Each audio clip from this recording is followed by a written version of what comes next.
श्रीगुरुभ्यो नमः। हरिः ओम्। शुक्लाम्बरधरं विष्णु शशिवर्णं चतुर्भुजं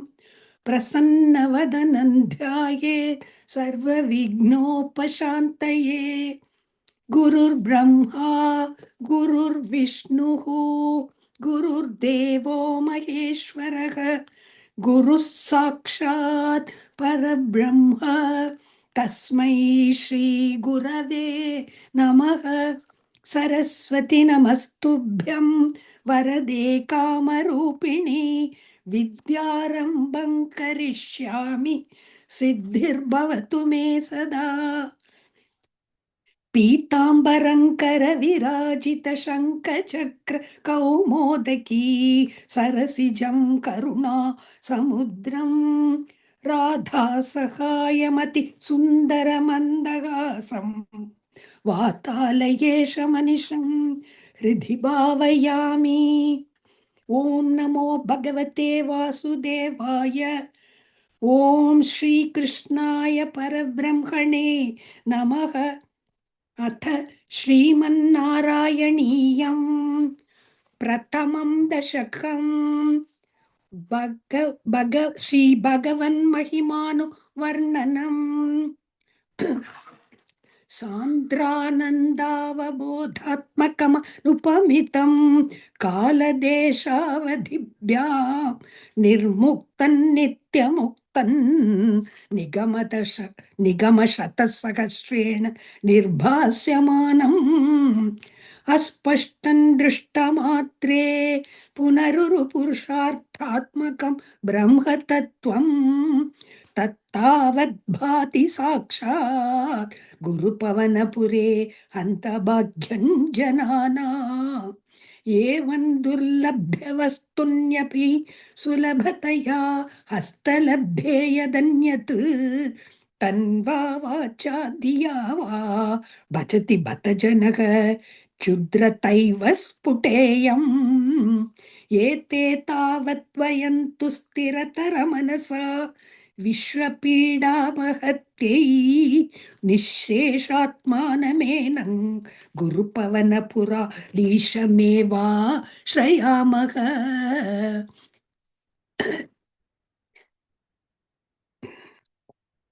सत्त्वय्यत्तत्पराभ्यामपरिकलनतो निर्मलं तेन तावत् भूतैर्भूतेन्द्रियैस्ते वपुरिति बहुशः श्रूयते व्यासवाक्यम्। तत्स्वच्छत्वाद्यदच्चादिदपरसुख चिद्गर्भ निर्भासरूपं तस्मिन् धन्या रमन्ते श्रुतिमतिमधुरे सुग्रहे विग्रहे ते। निष्कम्पे नित्यपूर्णे निरवधि परमानन्द पीयूष रूपे निर्लीनानेकमुक्तावलि सुभकतमे निर्मल ब्रह्म सिन्धौ कल्लोलोल्लासतुल्यं खलु विमलतरं सत्त्वमाहुस्तदात्मा तस्मान्नो निष्कलस्त्वं सकल इति वचस्त्वत्कला स्वेव भूमन्। निर्व्यापारोऽपि निष्कारणमजभजसे यत्क्रियामीक्षणाख्या तेनैवोदेति लीना प्रकृतिरसति कल्पापि कल्पादिकाले।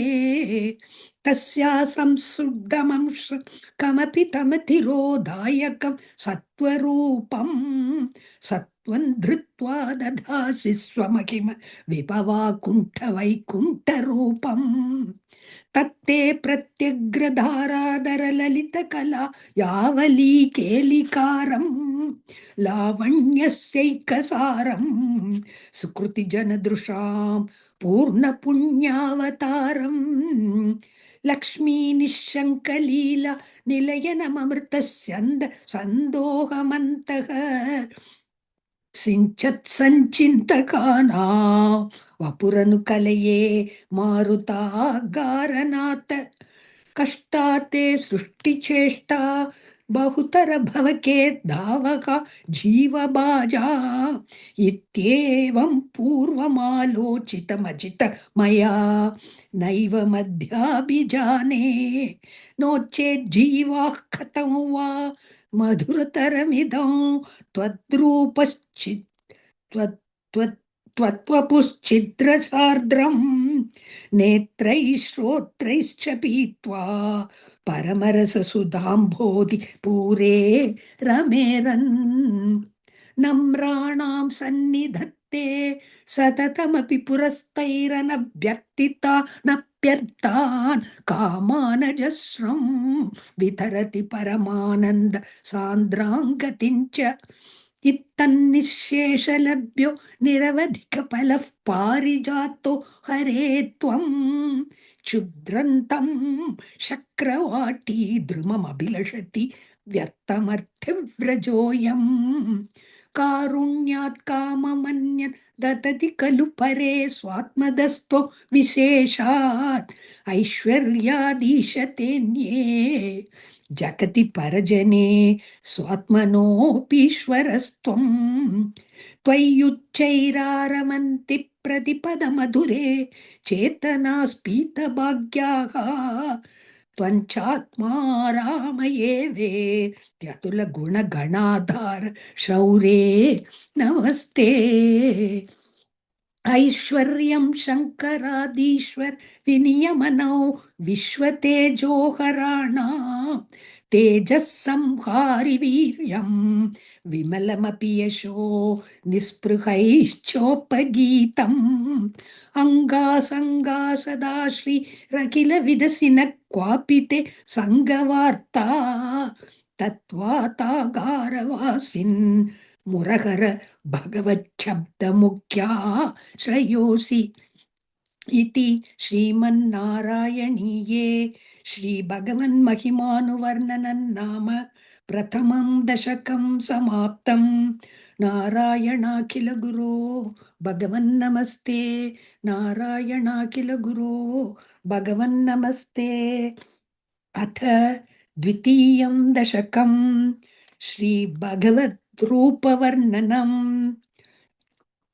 सूर्यस्पर्धिकिरीटमूर्ध्वतिलकप्रोद्भासि पालान्तरं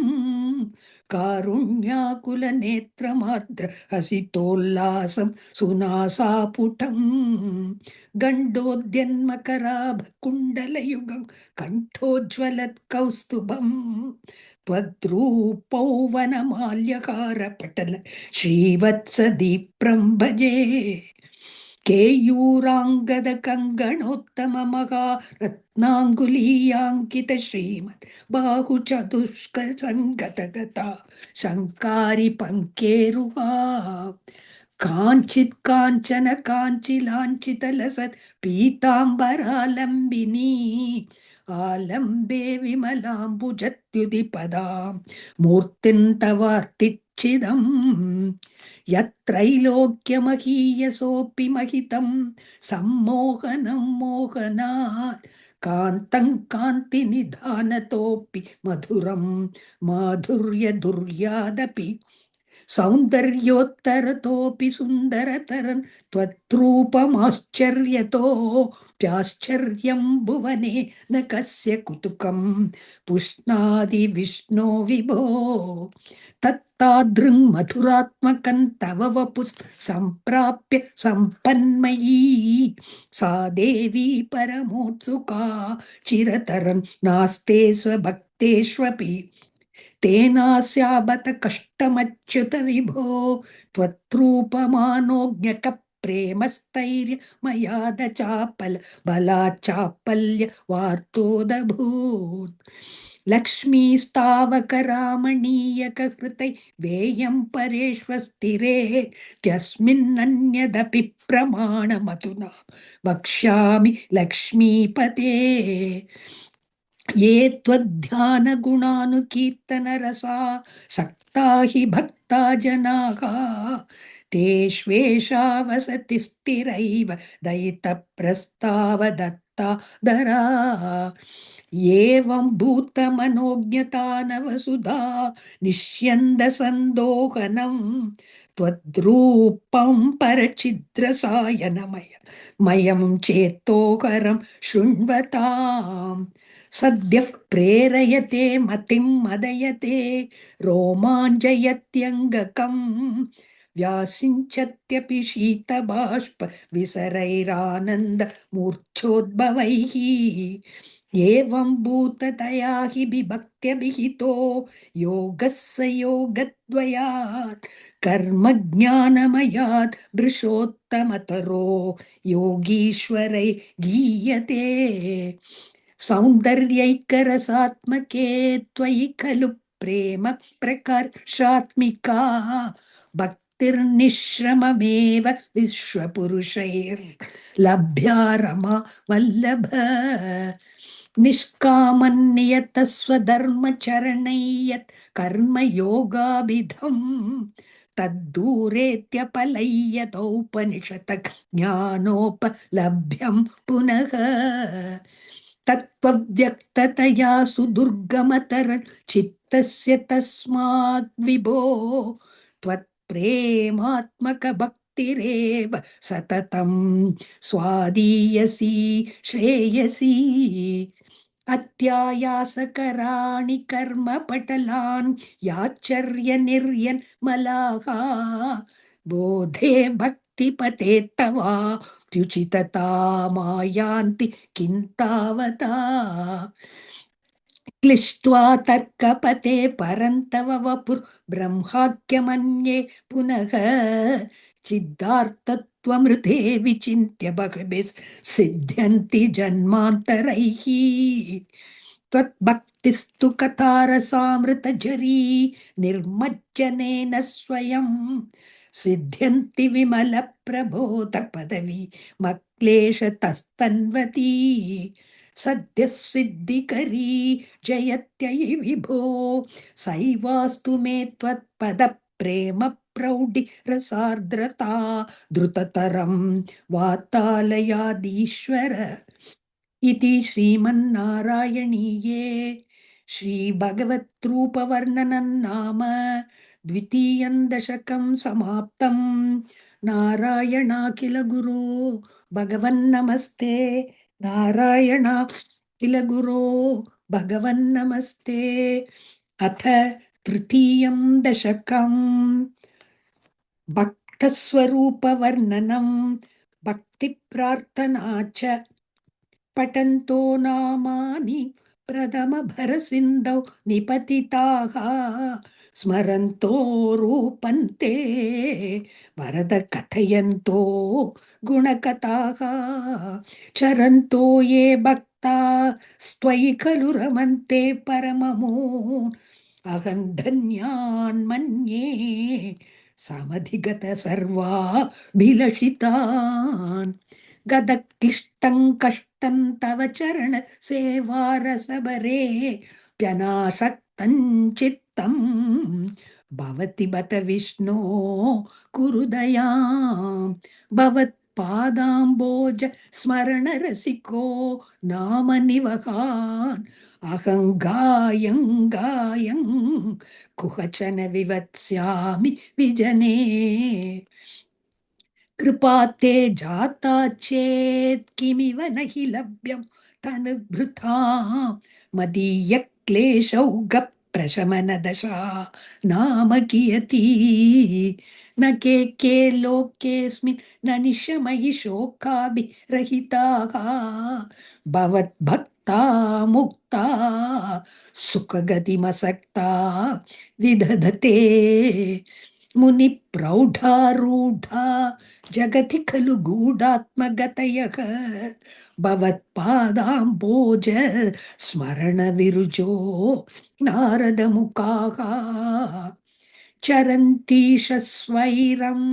सतत परिनिर्भात परचित् सदानन्दा द्वैध प्रसर परिमग्ना किमपरम् भवद्भक्तिस्पीता भवतु मम सैव प्रशमयेत् अशेषक्लेशौ गन् न खलु हृदि सन्देह कणिका न चेत् व्यासस्योक्तिस्तव च वचनं नैगमवचः भवेन्मिथ्यारत्या पुरुषवचनप्रायमखिलम् भवद्भक्तिस्तावत् प्रमुखमधुरा त्वद्गुणरसात् किमप्यारूढा चेदखिलपरितापप्रशमनी पुनश्चान्ते स्वान्ते विमलपरिबोधोदयमिलन् महानन्दाद्वैतन् दिशति किमतः प्रार्थ्यमपरम् विदूय क्लेशान्मे कुरु चरणयुग्मन् धृतरसं भवच्चेत्र प्राप्तौ करमपि च ते पूजनविधौ भवन्मूर्त्यालोके नयनमतथे पादतुलसी परिग्राणे ग्राणं श्रवणमपि ते चारुचरिते प्रभूता दिव्यादिप्रसभचलिते मामकहृदि त्वदीयन् तद्रूपं परमसुखचिद्रूपमुदीयात् उदञ्च द्रोमाञ्चो गलितबहुहर्षा शृणिवहः यथा विस्मर्यासन् दुरुपशमपीडा परिभवान् मरुद्गेहाधीश त्वयि खलु पराञ्चोऽपि सुखिनः भवत्स्नेही सोऽहं सुबहु परितप्ये च किमिदम् अकीर्तिस्ते मा भूत् वरदगदभारं प्रशमयन् भवद्भक्तोत्तं सन् झटिति कुरु मां कंसदमन किमुक्तैर्भूयोभिस्तव हि करुणा यावदुदिया दहन्तावद्देव प्रहितविविधार्थप्रलपितः पुरः क्लिप्ते पादे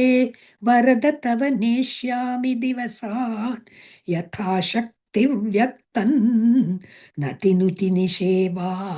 विरचयन् इति श्रीमन्नारायणीये भक्तस्वरूपवर्णनं भक्तिप्रार्थना चेति तृतीयं दशकं समाप्तं नारायणाखिल गुरो भगवन्नमस्ते नारायणाखिल गुरो भगवन्नमस्ते अथ चतुर्थं दशकम् अष्टाङ्गयोगवर्णनं योगसिद्धिवर्णनं च कल्यतां मम कुरुष्व तावतीं कल्यते भवतुपासनय्यया स्पष्टमष्टविधयोगचर्यया पुष्टया श्रुतव तुष्टिमाप्नुयाम् ब्रह्मचर्यदृढतादिभिर्यमैः आप्लवादिनियमैश्च पाविताः कुर्महे दृढममीसुखासनं पङ्कजाद्यमपि वा भवत्पराग तारमन्तरनुचिन्त्य सन्ततं प्राणवायुमभियम्य निर्मलाः इन्द्रियाणि विषयादतापहृत् यास्महे भवतुपासनोन्मुखाः अस्फुटेव पुषिते प्रयत्नतः धारये मधिषणा मुहुर्मुहुः तेन भक्तिरसमन्तरार्द्रता उद्वहेम भवदङ्घ्रिचिन्तकाः विस्फुटावयवभेदसुन्दरं त्वत्वपुः सुचिरशीलनावशात् अश्रमं मनसि चिन्तयामहे ध्यानयोगनिरतास्त्वदाश्रयाः ध्यायतां सकलमूर्तिमीदृशी मुन्मिषन् मधुरता हृतात्मनां सान्द्रमोदरसरूपमान्तरं ब्रह्मरूपमयि तेव भासते तत्समास्वदनरूपिणीं स्थितिं त्वत्समाधिमयि विश्वनायक आश्रिताः पुनरतः परिच्युतौ आरभे महि च धारणादिकम् इत्थमभ्यसन निर्भरोल्लस त्वत्परात्मसुख कल्पितोत्सवाः मुक्तभक्तकुलमौलिताङ्गताः सञ्चरेम शुक नारदादिवत् त्वत्समाधिविजये तु यः पुनः मंक्षुमोक्षरसिकक्रमेण वा योगवश्यमनिलं षडाश्रयैरुन्नयत्यज सुषुम्नया शनैः लिङ्गदेहमपि सन्त्यजन्नतः लीयते त्वयि परे निराग्रहः ऊर्ध्वलोककुतुकीतुमूर्धतः सार्धमेव करणै निरीयते अग्निवासरवलक्षपक्षकैरुत्तरायणजुषा च दैवतैः प्रापितो रविपदं भवत्परः मोदवान् ध्रुवपदान्तमीयते आस्थितोत्तमकरालये यदा शेषवक्त्रदहनोष्मणार्ध्यते ईयते भवतु पाश्रयस्तदा वेदसः पदमतः पुरैव वा तत्र वा तव पदेऽथवावसन् प्राकृतप्रलययेति मुक्तताम् स्वेच्छया खलु पुरा विमुच्यते संविभित्य जगदण्डमोजसा तस्य चक्षिति पयो महो निलत् यो महत् प्रकृति सप्तकावृतीः तत्तदात्मकतया विशन् सुखी याति ते पदमनावृतौ विभो अर्चिरादिगतिमीदृशी व्रजन् विच्युतिन्न भजते जगत्पते सच्चिदात्मक भवद्गुणोदया नुच्चरन्तमनिलेश पाहि माम् इति श्रीमन्नारायणीये अष्टाङ्गयोगवर्णनं योगसिद्धिवर्णनं चेति चतुर्थं दशकं समाप्तं नारायणाखिल गुरो भगवन्नमस्ते नारायणाखिल गुरो भगवन्नमस्ते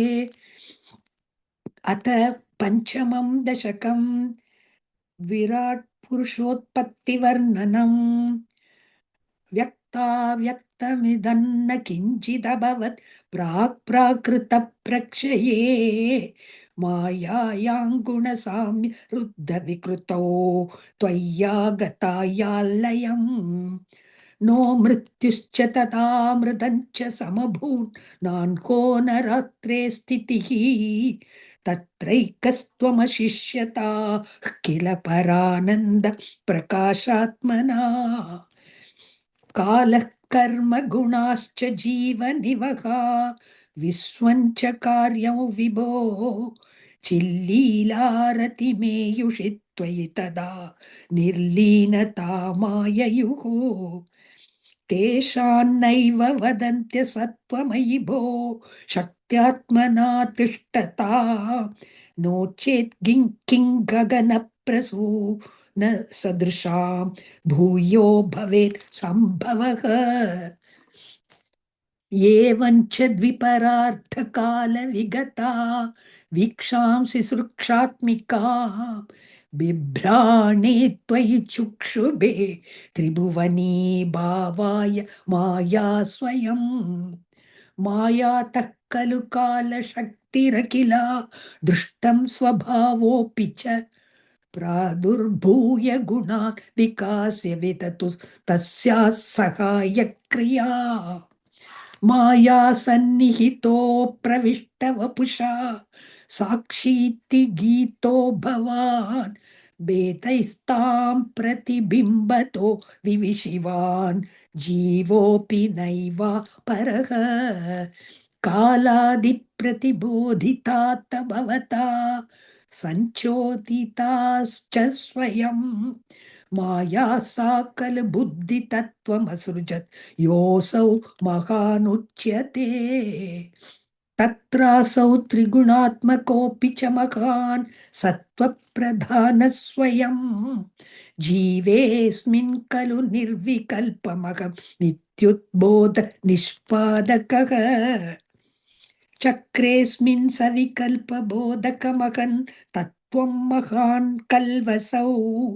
सम्पुष्टन् त्रिगुणैस्तमोति बहुलौ विष्णो भवत्प्रेरणात् सोऽहञ्च त्रिगुणक्रमात् त्रिविधतामासाद्य वैकारिकः भूयस्तैजसतामसाविति भवन्नाद्येन सत्त्वात्मना देवानिन्द्रियमानिनो कृत दिशावार्तार्क पाश्यश्विनक वह्नीन्द्राच्युतमित्रकान् विधि श्रीरुद्र शारीरकान् भूमन्मानसबुद्ध्यहङ्कृतिमिल चित्ताख्यवृत्त्यन्वितम् तच्चान्तःकरणौ विभो तव बलात् सत्त्वांश एवासृजत् जातस्तैजसतो दशेन्द्रियगणस्तत्तामसां शात्पुनः तन्मात्रन्नभसो मरुत् पुरपते शब्दो जनित्वद्बलात् शब्दाद्व्योम ततः ससर्जित विभो स्पश्यन्ततो मारुतम् तस्माद्रूपमतो महोत्तचरसं तोयञ्च गन्धं महीम् एवं माधव पूर्वकलना दाद्याद्य धर्मावितं भूतग्राममिमं त्वमेव भगवन् प्राकाशयस्तामसात् एते भूतगणास्तथेन्द्रियगणा देवाश्च जाताः पृथक् नोषे कुरु भुवनाण्ड निर्मितिविधौ देवैरमीभिस्तदा त्वन्नानाविध सूक्तिभिर्नुत गुणस्तत्त्वान्यमोऽन्याविशन् चेष्टा शक्तिमुदीर्य तानि घटयन् हैरण्यमण्डव व्यदाह अण्डन् तत्कलु पूर्वसृष्टसलिले तिष्ठत्सहस्रं समाह निर्बिन्दन्न कृताश्चतुर्दश जगद्रूपौ विराटाह्वयम् साहस्रैकरपादमूर्धनिवहै निःशेषजीवात्मकः निर्भातोऽसि मरुत्पुराधिपसमा त्रायस्व सर्वा मयात् इति श्रीमन्नारायणीये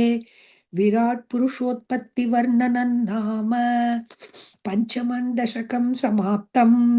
नारायणाखिल गुरो भगवन्नमस्ते नारायणाखिल गुरो भगवन्नमस्ते अथ षष्ठं दशकं विराट देहस्य जगदात्मत्ववर्णनम् एवं चतुर्दश जगन्मयताङ्गतस्य पातालमीश तव पादतलं वदन्ति पादोर्ध्वदेशमपि देव रसातलन्ते गुल्पद्वयं खलु महातलमद्भुतात्मन् जङ्गे तलातलमतो सुतलं च जानो किञ्चोरुभागयुगलौ वितलातले द्वे चोणीतलं जगनमम्बरमङ्गनाभिः वक्षश्च शक्रनिलयस्तव चक्रपाणे ग्रीवामहस्तव मुखञ्च जनस्तपस्तु पालं शिरस्तव समस्तमयस्य सत्यम् एवं जगन्मयतनो जगताश्रितैरप्यन्यै निबद्धव पुषे भगवन्नमस्ते त्वद्ब्रह्मरन्ध्रपदमीश्वर विश्वकन्द छन्दांसि केशवगणास्तव केशपाशाः उल्लासि चिल्लियुगलन् द्रुहिणस्य गेहम् पक्ष्माणि रात्रिदिवसौ सविता च नेत्रे निःशेष विश्वरचना च कटाक्षमोक्षः कर्णौ दिशोष्वियुगलन् तव नासिके द्वे लोभत्रभे च भगवन् नधरोत्तरोष्टौ तारागणाश्च दशना शमनश्च दंष्ट्रा माया विलासहसितं श्वसितं समीरः जिह्वा जलौ वचनमीश शकुन्तपङ्क्तिः सिद्धादयस्वरगणा मुकरन्ध्रमग्निः देवाभुजास्तनयुगा तव धर्मदेवक पृष्टं त्वधर्म इह देवमनःसुधांशुः अव्यक्तमेव हृदया भुजमम्बुजाक्ष कुक्षिः समुद्रनिवहा वसनन्तु सन्ध्ये शेपः प्रजापतिरसौ वृषणौ च मित्रः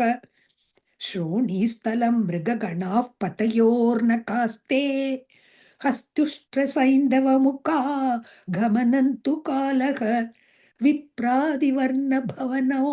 वदनाब्जबाहु चारूरुयुग्मचरणं करुणाम्बुधे ते संसारचक्रमयि चक्रधरक्रियास्ते वीर्यं महासुरगणोऽस्ति कुलान् शैलाः नाड्यः सरित्समुदयस्तरवश्चरोम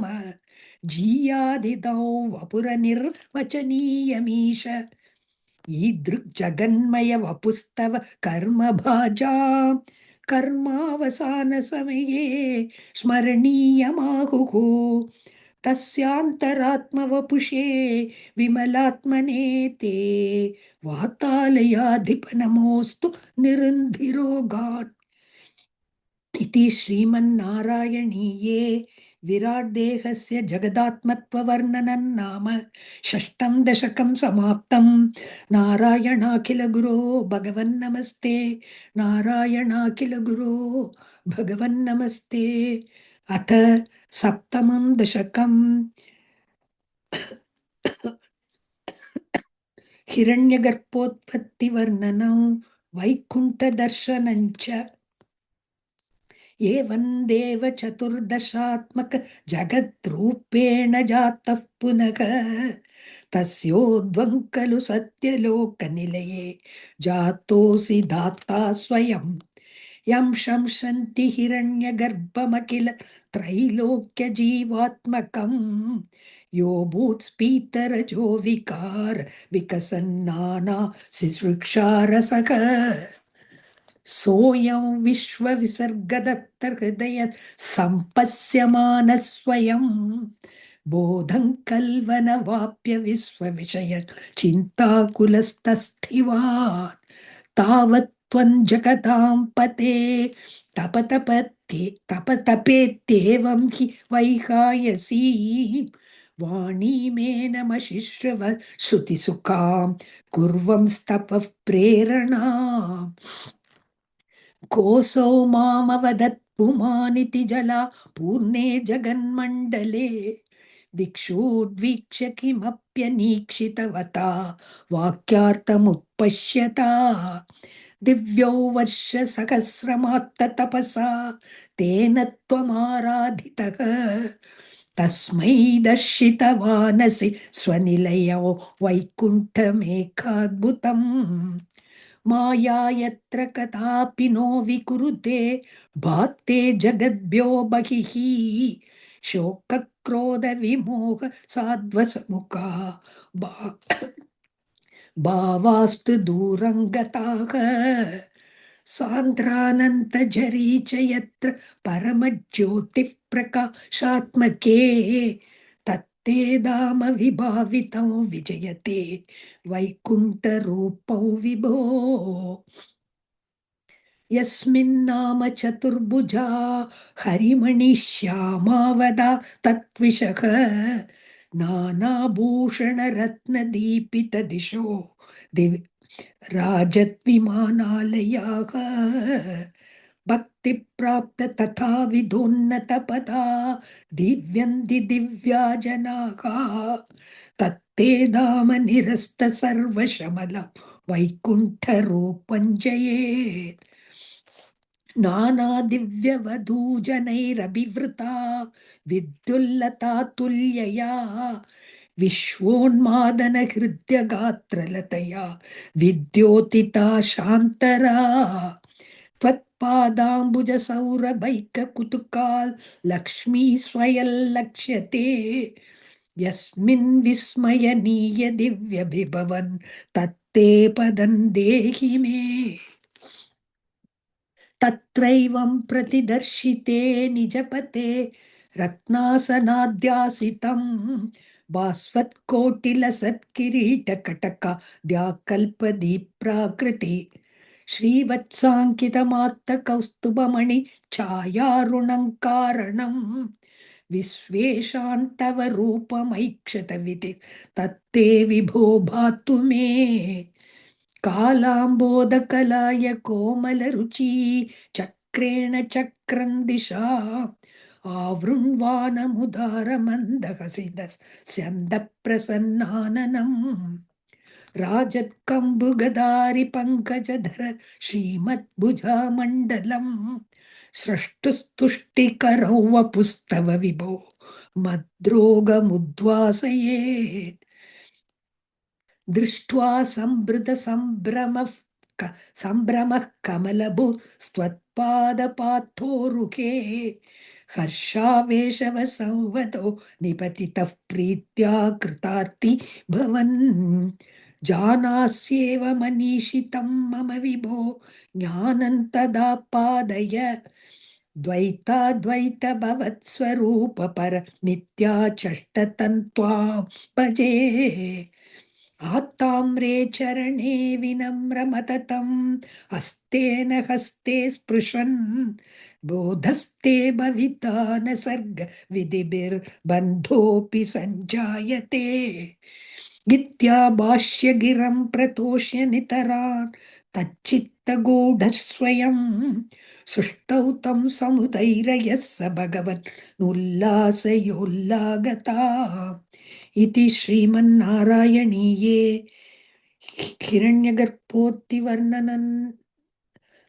वर्णनं वैकुण्ठदर्शनं चेति सप्तमं दशकं समाप्तं नारायणाखिल गुरो भगवन्नमस्ते नारायणाखिल गुरो भगवन्नमस्ते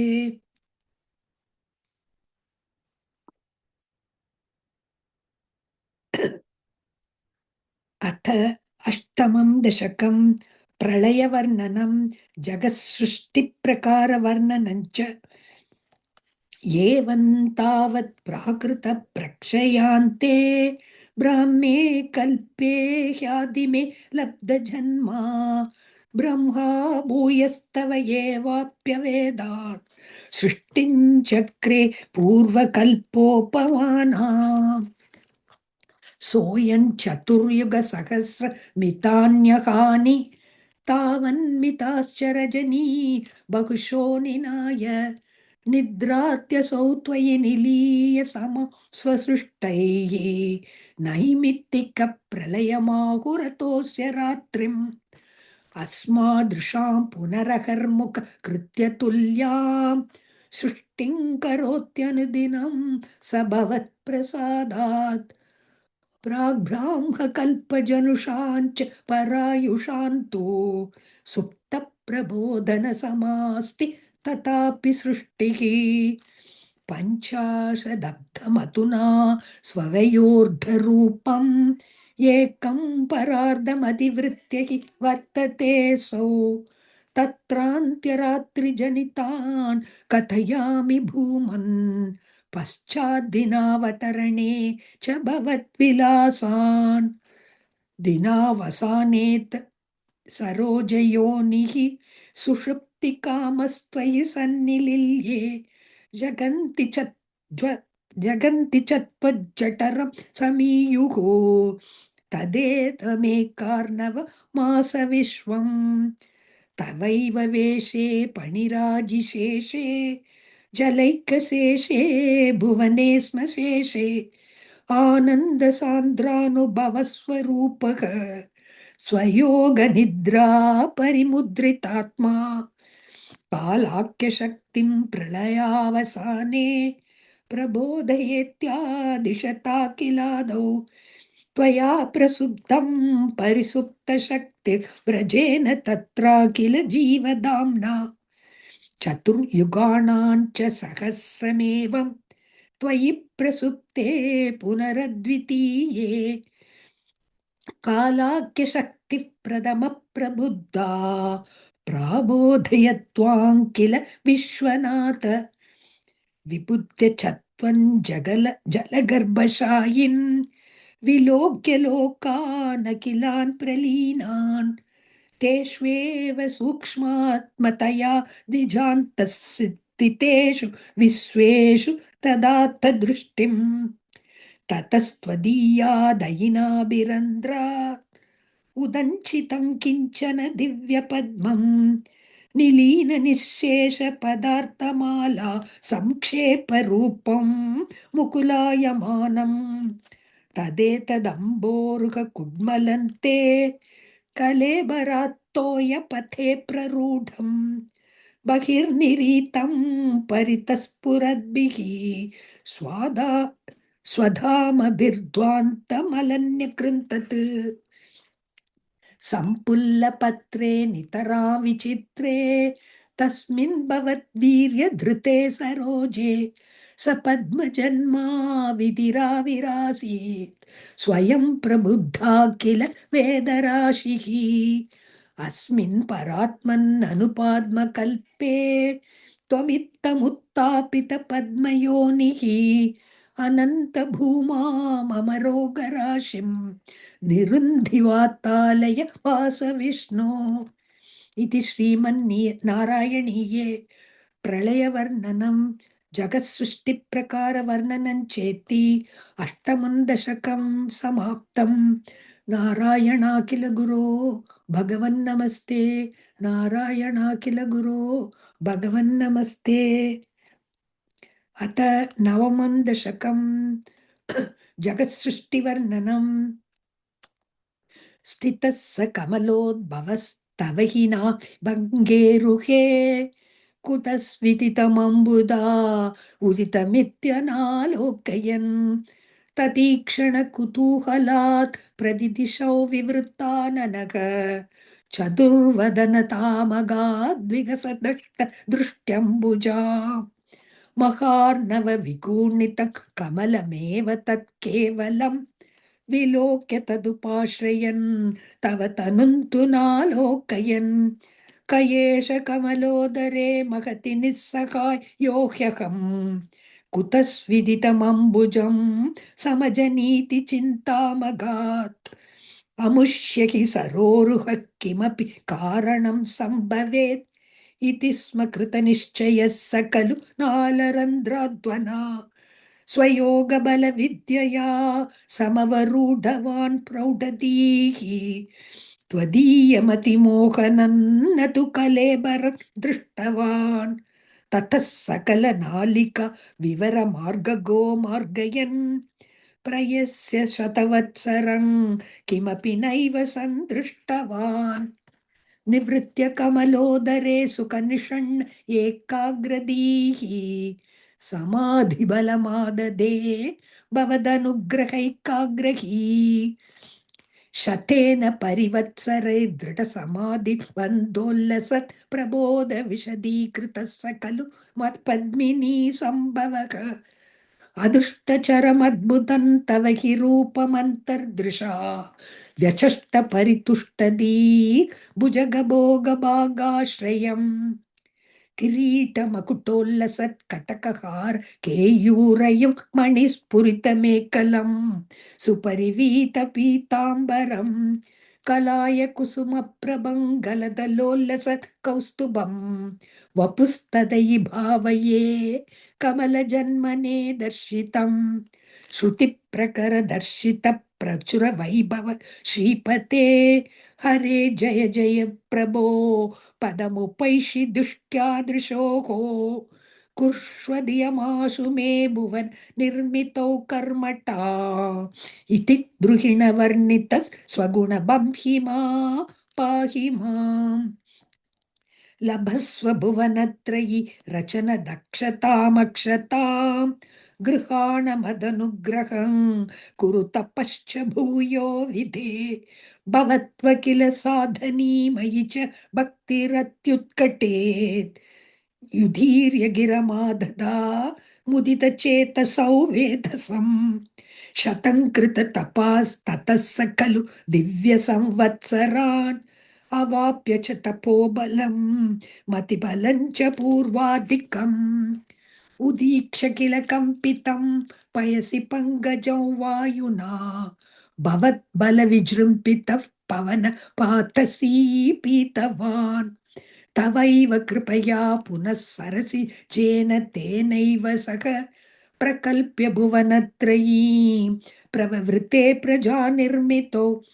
तथाविध कृपाभरो गुरुमरत् पुरादीश्वर त्वमाशु परिपाहि मा गुरुदयोक्षितैरीक्षितैः इति श्रीमन्नारायणीये जगत्सृष्टिवर्णनं नाम नवमं दशकं समाप्तं नारायणाखिल गुरो भगवन्नमस्ते नारायणाखिल गुरो भगवन्नमस्ते अथ दशमं दशकं सृष्टिवैविध्यवर्णनम् वैकुण्ठवर्धित बलोत भवत्प्रसादात् अम्बोजयोनिरसृजित् किल जीवदेहान् स्तास्नूनि भूरुहमयानि तथा तिरश्चाम् जातिं मनुष्यनिवकानपि देवभेदान् मिथ्याग्रहास्मि मतिरागविकोपभीतिः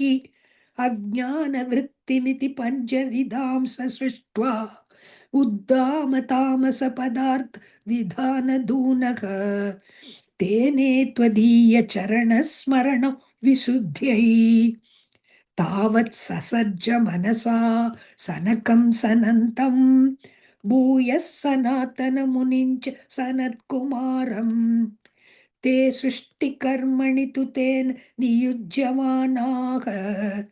त्वत्पादभक्तिरसिका जगृहुर्नवाणी तावत् प्रकोपमुदितं प्रतिरुन्धधोऽस्य भ्रूमत्यधो जनिमृडो भवदेकदेशः नामानि मे कुरु पदानि च हाविरिञ्चे त्यादौ रुरोद किल तेन सरुद्रनामा एकादशाह्वयतया च विभिन्न रूपम् रुद्रो विधाय दयिता वनिताश्च दत्त्वा तावन्त्यदत्त च पदानि भवत्प्रणुन्नक प्राह प्रजाविरचनाय च सादरन्तम्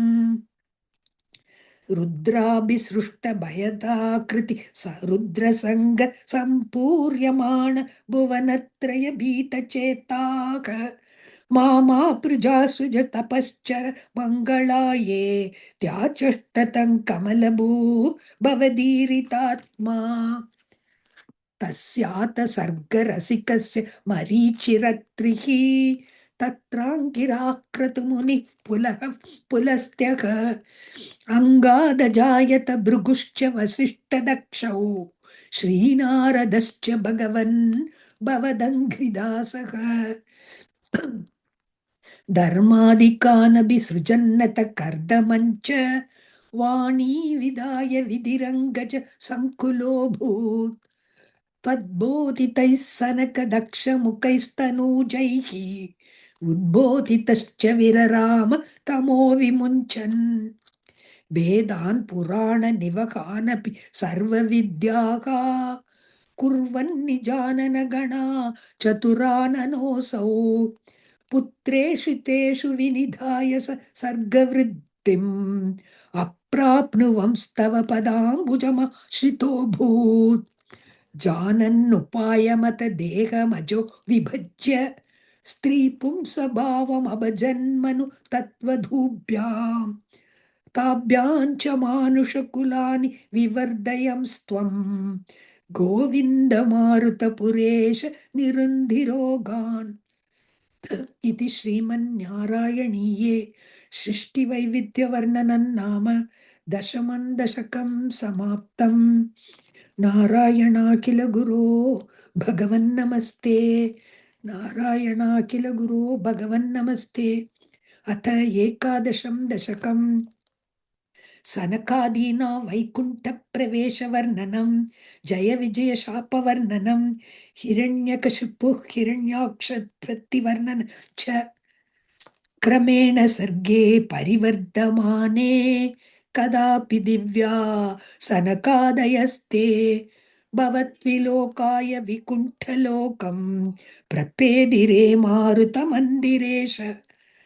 मनोज्ञनैः श्रेयसकान अद्यैः अनेकवापी मणिमन्दिरैश्च अनोपमन्तं भवतो निकेतं मुनीश्वराः प्रापुरतीतकक्ष्याः भवद्दिदृक्षून् भवनौ विविक्षून् द्वास्तौ जयस्थान् विजयोऽप्यरुन्धाम् तेषां च चित्ते पदमापकोपः सर्वं भवत्प्रेरणयैव भूमन् वैकुण्ठलोकानुचितप्रचेष्टौ कष्टौ युवान् दैत्यगतिं भजेतम् इति प्रशप्तो भवदाश्रयौ तौ हरिस्मृतिर्नोस्त्विति नेमतुस्तात् तदेतदाज्ञाय भवानवाप्तः सहैव लक्ष्म्या बहिरम्बुजाक्ष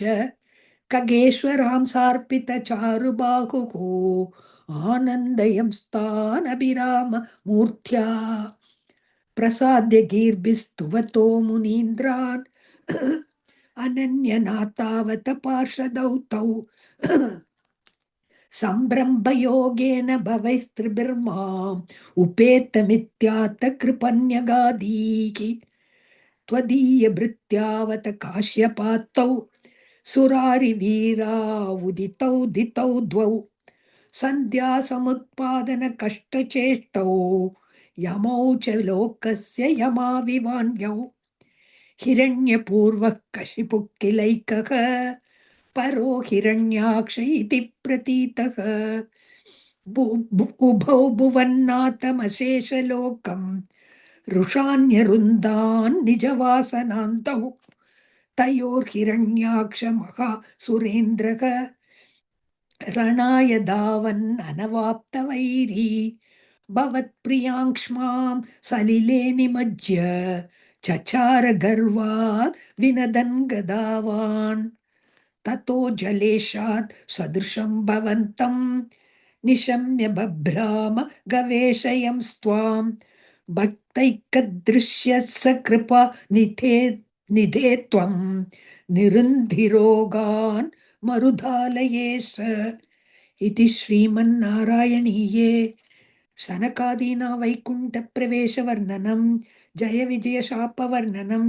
हिरण्यकशिपु हिरण्याक्षोत्पत्तिवर्णनं चेति एकादशं दशकं समाप्तम् नारायणाखिल गुरो भगवन्नमस्ते नारायणाखिल गुरो भगवन्नमस्ते अथ द्वादशं दशकं वराहावतारवर्णनं भूम्युद्धरणवर्णनं च स्वायम्भुवो मनुरतो जनसर्गशीलः दृष्ट्वा महीमसमये सलिले निमग्नां स्रष्टारमापशरणं भवदङ्घ्रिसेवा तुष्टाशयं मुनिजनैः सह सत्यलोके कष्टं प्रजा सृजति मय्यव निर्निमग्ना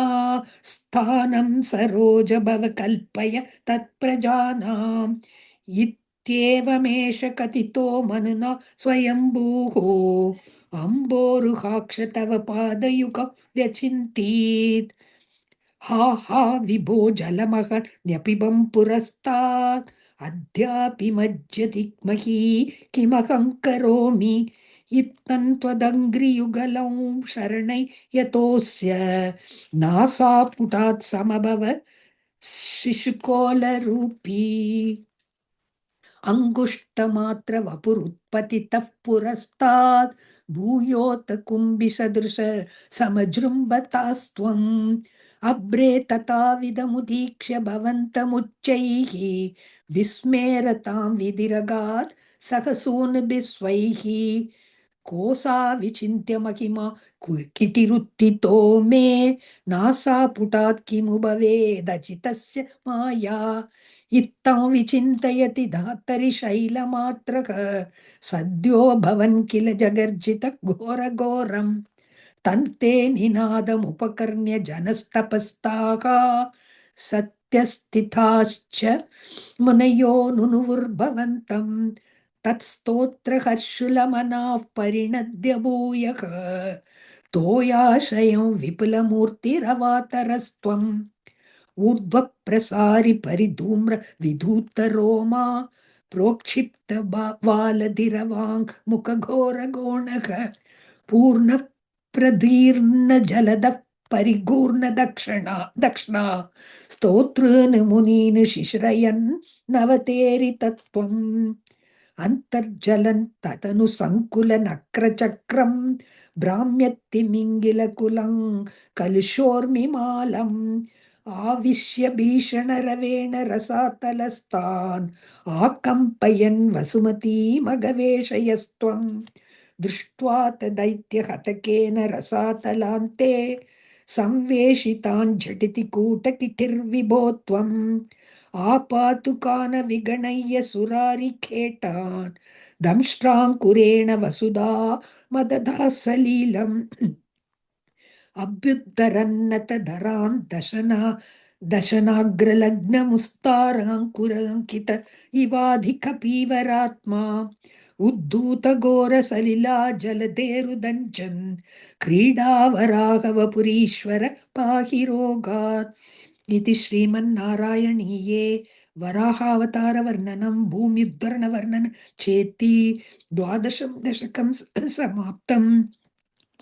नारायणाखिल गुरो भगवन्नमस्ते नारायणाखिल गुरो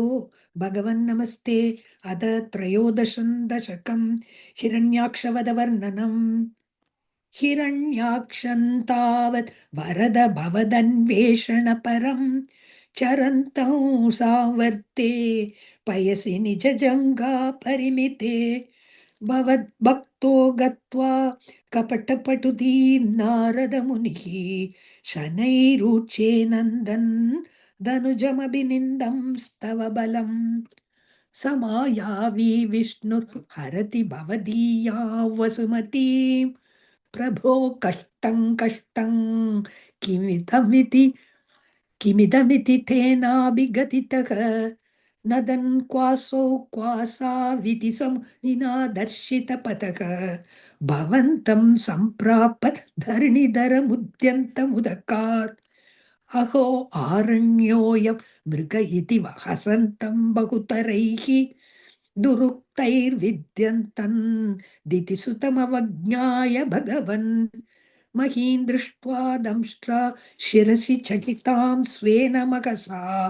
वयोधावादाय प्रसभमुदयुक्ता मृतविधौ गता पाणौ दैत्ये त्वमपि हि गृहीतोन्न गतः नियुद्धेन क्रीटन् घटकटरवोद्घुष्टवियता रणालोकौत्सुक्यान् मिलति सुरसङ्गे धृतममुं निरुन्ध्या सन्ध्यातः प्रथममिति दात्रा जगदिशे गदोन्मर्दे तस्मिंस्तव खलु गतायां भुवः गताघातात् भूमौ झटिति पतितायामहः भोः मृदुस्मेरायस्त्वं धनुजकुलनिर्मूलनचणं महाचक्रं स्मृत्वा करभुविदधानोरुचिषे ततः शूलङ्काल प्रतिमरुषि दैत्ये विसृजति त्वयि छिन्दत्येन करकलितचक्रप्रकरणात् समारुष्टौ मुष्ट्या सकलु विदुदं स्वां समतनोत् गलन् माये माया स्त्वयि किल जगन्मोहनकरीः भवच्चक्रज्योतिष्कणलवनिपातेन विधुते ततो मायाचक्रे विततगणरोषान्दमनसं गरिष्ठाभिर्मुष्टिप्रहृदिभिरभिघ्नन्तमसुरं स्वपादाङ्कुष्ठेन श्रवणपदमूले निरवधिः महाकायः सोऽयन् तव चरणपातप्रमथितः गलद्रक्तो वक्त्रादपतदृशिभिः श्लाघितहरिः तदा त्वामुद्दाम प्रमदबर विद्योति हृदयाः मुनीन्द्रा सान्द्राभिस्तुतिभिरनिव अरनुवन्नद्वरतनुम् त्वचिच्छन्दो रोमस्वपि कुशगणश्चक्षुषि घृतम् चतुर्होताराङ्ग्रो शृगपि वदने चोदरयिडा ग्रहा जिह्वायान्ते परपुरुषकर्णे च चमसाः विभो सोमो वीर्यं वरदगलदेशेऽप्युपसदः मुनीन्द्रैरित्यादिस्तवनमुखैर्मोदित मनाः महीयस्या मूर्त्या विमलतरकीर्त्या च विलसन् स्वदिष्ण्यं सम्प्राप्तः सुकरस विहारि मधुरिपो निरुन्ध्यारोगं मे सकलमपि वातालयपते इति श्रीमन्नारायणीये हिरण्याक्षवधवर्णनं नाम त्रयोदशं दशकं समाप्तं। नारायणाखिल गुरो भगवन्नमस्ते। नारायणाखिल गुरो भगवन्नमस्ते। अथ चतुर्दशं दशकं कपिलोपाख्यानम्। समनुस्मृततावकाङ्घ्रियुग्मः समनुः पङ्कजसम्भवाङ्गजन्मा निजमन्तरमन्तराय हीनं चरितन्ते कथयन् सुकन्निनाय समये खलु तत्र कर्दमाख्यः द्रुहिणच्छाय भवस्तदीयवाचा धृतः सर्गरसो निसर्गरम्यम् भगवंस्त्वमायुतं समासिषेवे गरुडोपरि कालमेघकम्रं विलसत्केलिसरोजपाणिपद्मं हसितोल्लसितानन विभो त्वं वपुराविष्कुरुषे स्म कर्दमाय स्तुवते पुलकावृताय तस्मै मनुपुत्रीं दयितान्न वापि पुत्रीः कपिलञ्च सुतं स्वमेव पश्चात् स्वगतिं चाप्यनुगृह्य निर्गतो भूः समनुष्यतरूपया महिष्या गुणवत्या सुतया च देवहूत्या भवदीरित नारदोपदिष्टक समगात् कर्दममागति प्रतीक्षम् मनुनोपहृताञ्च देवहूतिं तरुणी रत्नमवाप्य कर्दमोऽसौ भवदर्चन निर्वृतोऽपि तस्यां दृढशुश्रूषणया ददौ प्रसादम् स पुनस्त्वदुपासन प्रभावात् दयिता कामकृते कृते विमाने वनिताकुलसङ्गुलो नवात्मा व्यहरद्देवपथेषु देवहूत्या शतवर्षमतव्यतीत्य सोऽयं नवकन्याः समवाप्य धन्यरूपाः वनयानसमुद्यतोऽपि कान्ता हृतकृत्वज्जननोत्सुकोऽन्यवात्सीत् निजभर्तृगिरा भवन्निषेवा निरतायामत देवदेवहूत्यां कपिलस्त्वमजायथा जनानां प्रथयिष्यन् परमात्मतत्त्वविद्यां वनमेयुषि कर्दमे प्रसन्ने मत सर्वस्वमुपादिशन् जनन्यै कपिलात्मकवायुमन्दिरेश त्वरितं त्वं परिपाहि मां गतौघात् इति श्रीमन्नारायणीये कपिलोपाख्यानं नाम चतुर्दशं दशकं समाप्तं। नारायणाखिल गुरो भगवन्नमस्ते। नारायणाखिल गुरो भगवन्नमस्ते। अथ पञ्चदशं दशकं कपिलोपदेशः। मतिर्ह गुणसक्ता बन्धकृत्येष्वसक्ता त्वमृतकृदुपरुन्दे भक्तियोगस्तु सक्तिं महदनुगमलभ्या भक्तिरेवात्र साध्या कपिलतनुरिति त्वं देवहूत्यै न्यगादीः प्रकृतिमहदहङ्काराश्च मात्राश्च भूतान् यपि हृदपि दसाक्षी पुरुषः पञ्चविंशः इति विदितविभागो मुच्यते सौ प्रकृत्या कपिलतनुरितित्वन् देवहूत्यै न्यगादीः प्रकृतिगतगुणौघैर्नाज्यते पूरुषोऽयम् यदि तु सजति तस्याः तद्गुणास्तं भजेरन् मदनुभजन तत्त्वा लोचनैः साप्यपेयात् कपिलतनुरितित्वन् देवहूत्यै न्यगादीः विमलमतिरुपात्तैरासनाद्यै मदङ्गम् गरुडसमधिरूढन् दिव्यभूषायुधाङ्कम् रुचितुलिततमालं शीलये तानुवेलम् कपिलतनुरितित्वन् देवहूत्यै न्यगादीः मम गुणगणलीला कर्णनैः कीर्तनाद्यैः मयि सुरसरिदोगप्रज्ञ चित्तानुवृत्तिः भवति परमभक्तिः सा हि मृत्योर्विजेत्री कपिलतनुरितित्वन् देवहूत्यै न्यगादीः अहह बहुलहिंसा सञ्चितार्थकुटुम्बम् प्रतिदिनमनुपुष्णन् स्त्रीजितो बाललाली विशति गृहसक्तो यातनाय मय्यभक्तः कपिलतनुरितित्वन् देवहूत्यै न्यगादीः युवति जठरखिन्नो जातबोधोऽप्यकाण्डे प्रसवगलितबोधः पीठयो लङ्घ्य बाल्यम् पुनरपि बत मुह्यत्येव तारुण्यकाले कपिलतनुरितित्वन् देवहूत्यै न्यगादीः पितृसुरगणयाजी धार्मिको यो गृहस्थः स च निपतति काले दक्षिणाद्वोपगामी मयि निहितमकामं कर्म तु दक्पथार्थम् कपिलतनुरितित्वन् देवहूत्यै न्यगादीः इति सुविदितवेद्या देवके देवहूत्यं कृतनुतिमनुगृह्य त्वं गतो योगिसङ्गैः